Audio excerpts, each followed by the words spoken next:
Do you have any advice about how you don't let a solvable problem escalate into a perpetual problem or a gridlock problem?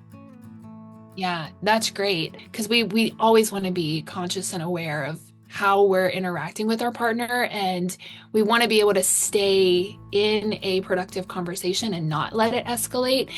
And so some of the things that I think are really helpful, and we see this from some of the research that the Gottmans have done, and couples that have those like really healthy, long-lasting relationship, they're doing a few things. So instead of taking the approach of like I'm wrong or I'm right, my partner is wrong, they tend to approach their conflict from the perspective of like, even though I'm right, my partner's really intelligent. They have a different perspective. So there must be some part of their perspective that also makes sense.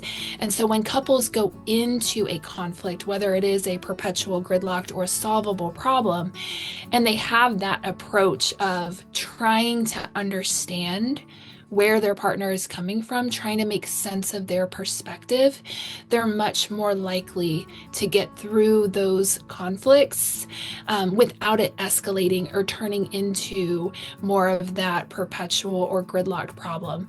So I think taking that approach and just really coming into the conversation with respect for your partner's perspective is huge. So starting from that place of like, we're both valid here. We both have good things to add.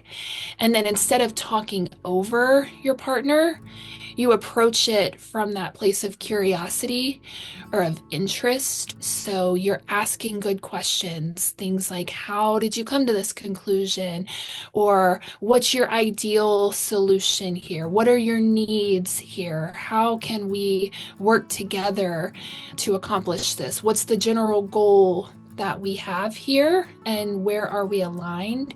And if you can take turns talking about the issue instead of trying to talk over each other, then I think you'll find you can be more of a team in solving the problem, and it's less likely to reach that point of gridlock.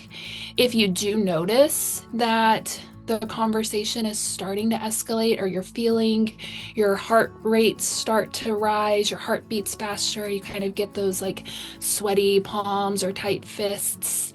Part of that is just knowing yourself and when you can try and offer a repair. So even saying something like, oh, I feel like, things are starting to escalate. Can we take it down a notch? Or I think I might have said that wrong. Can I have a do-over?